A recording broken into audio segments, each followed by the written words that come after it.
So if I have the function f of x is equal to 16 over 7 times x minus 11, and I'm asked to find the inverse.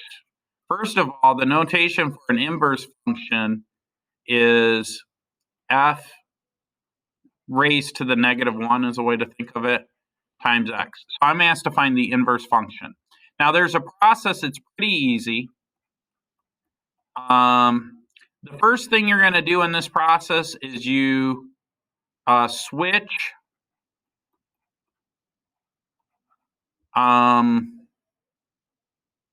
well, actually, that's not the first step.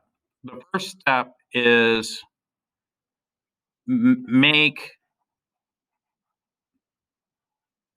f of x equal to y.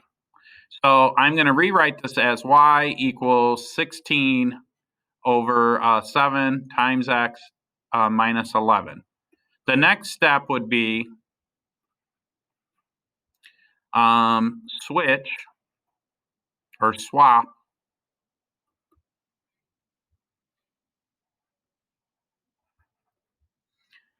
x and y. So wherever there's an x, y, wherever there's a y, put an x. So I have an y here and an x here. So I'm going to switch that to x equals 16 over 7 times y minus 11. And then the last step in this is 3. Solve for y equals some stuff. So we just solve for y. So I'm going to just solve for y. I'm going to add 11 to both sides. And I get x plus 11 equals 16 over 7 times y. Now what I'm going to do is I'm going to take this whole thing and I'm going to multiply it by the reciprocal, which is 7 over 16. Now I could rewrite that next line as 7 over 16. Actually, I don't have enough room there. Let's just do it over to the side.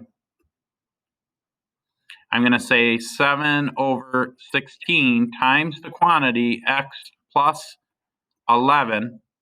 And then remember that this 7 will cancel with this and this will cancel with this. And that equals y. And then the last step is to change that y to the inverse function notation. And that's it. That is the inverse function. So what that would do is, what I've done is I've just undone everything that's being done in the original function. Okay?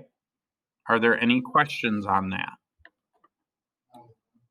Now, it's probably a little confusing, but remember, this is the first time seeing it, so we're just going to go over it again and again